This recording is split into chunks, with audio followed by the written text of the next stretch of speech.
السلام عليكم واهلا بيكم في فيديو جديد من فيديوهات الفريلانسر. في الفيديو ده هنتكلم عن كذا خطأ انت بتعمله وانت بتضيف فيزا الايزي باي على حسابك في باي بال، بتخلي باي بال يرفض الفيزا بتاعتك. فخليك معانا لنهاية الفيديو علشان تعرف الاخطاء دي وتقدر تتلافاها من البداية وتقدم بشكل صحيح او تضيف الفيزا على حسابك بشكل صحيح وباي بال يقبلها بدون اي مشاكل. ويلا بينا نبدأ. مبدئيا يا صديقي لازم تبقى عارف ان فيزا ايزي باي متاح ليها فقط انها تدفع ما يعادل 150 جنيه مصري او 200 جنيه مصري على اي موقع خارج مصر، وال 150 جنيه او ال 200 جنيه دول معمولين مخصوص علشان تقدر تفعل بيها الباي بال، لكن مش هتقدر تدفع بيها اي مدفوعات خارج مصر، لا هتقدر تدفع بيها اشتراكات مواقع ولا هتقدر تشتري بيها اي منتجات. انت هتضيفها على الباي بال بتاعك وهتقدر بال 150 جنيه او بال 200 جنيه دول تدفع رسوم التفعيل بتاع الفيزا اللي هي تقريبا $2 على الباي بال عشان يتاكد ان الفيزا شغاله، فبالتالي يبدا يفعل لك الفيزا دي وبيبدا اي ارباح تنزل لك على حسابك في باي بال يحولها لك على الفيزا اوتوماتيك كل اول شهر. وخلينا نبدا في اول حاجه لازم تعملها اول ما تاخد الفيزا من موظف البريد، وهي ان انت بتساله ان انت عاوز تعمل ايداع بمبلغ 200 جنيه في الفيزا. ممكن يعمل لك الايداع من عنده لو عنده الماكينه بتاعت البي او اس اللي هي بيعمل من خلالها الايداع، او هيحولك على موظف تاني تعمل عنده الايداع. فتاكد انك قبل ما تمشي من فرع البريد انك عملت ايداع بمبلغ 200 جنيه على الاقل في الفيزا، وده يعتبر اول نوع من انواع تفعيل الفيزا اللي هو تفعيل من خلال الماكينه اللي بيعمل لك من خلالها الايداع. وتاني خطوه انت ما بتعملها وهي ان انت ما بتتصلش بخدمه العملاء علشان تفعل الفيزا، والمفروض ان دي تاني خطوه بتعملها او تاني طريقه من طريقه التفعيل، ودي تعتبر طريقه التفعيل النهائيه.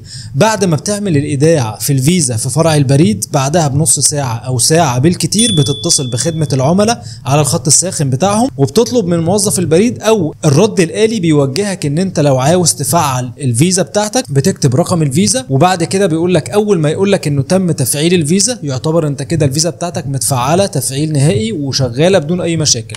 الخطأ الثالث اللي انت بتعمله ان انت بعدها على طول بتروح تضيف الفيزا على حسابك في الباي بال، والمشكله هنا ان الفلوس لسه ما بتكونش سمعت في الحساب في السيستم، فالباي بال هيقرا ان الفيزا لسه ما اتفعلتش. فعلشان كده اللي انت بتعمله ان انت بتستنى لتاني يوم وبعد كده بتدخل على حسابك في باي بال وبتضيف الفيزا بتاعتك بدون اي مشاكل.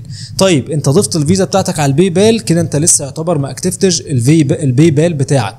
المفروض بتعمل ايه بعد ما بتضيف الفيزا على الباي بال؟ تحت الفيزا او تحت بيانات الفيزا بتلاقي جمله بالانجليزي كده معناها او اسمها confirm my card او confirm your card. المفروض ان انت اول ما بتدوس عليها باي بال اوتوماتيك بيخصم ما يعادل ال 150 جنيه اللي هم تقريبا $1.50 او €1.50، واول ما بيخصم €1.50 دول فورا بيجي لك رساله على الموبايل بالمعامله وبالكود، بتلاقي مكون من 4 ارقام داخل المعامله، بيجي لك رساله نصيه على طول لان انت كده كده بتكون ضايف رقم تليفونك في بيانات الفيزا بتاعتك عند موظف البريد لما جبت منه الفيزا. فاول ما بيجي لك الرساله النصيه بيجي لك في وقتها بتلاقي الكود في الرساله، بتاخد الكود ده وبتلاقي الخانه بعد ما دوست كونفيرم يور كارد في الباي بال، بتلاقي بعد كده لما تيجي تخش المربع ان انت تكتب فيه الكود بتاعك وبعد كده بتدوس ايه اوكي، وكده يبقى انت عملت كل الخطوات بشكل سليم والفيزا بتاعتك فيها قابليه انها تستلم ارباحك الموجوده على باي بال كل اول شهر بشكل اوتوماتيك. ودي اخر حاجه عاوز اقولها لك، ان اي فلوس بتنزل لك على الباي بال اوتوماتيك كل اول شهر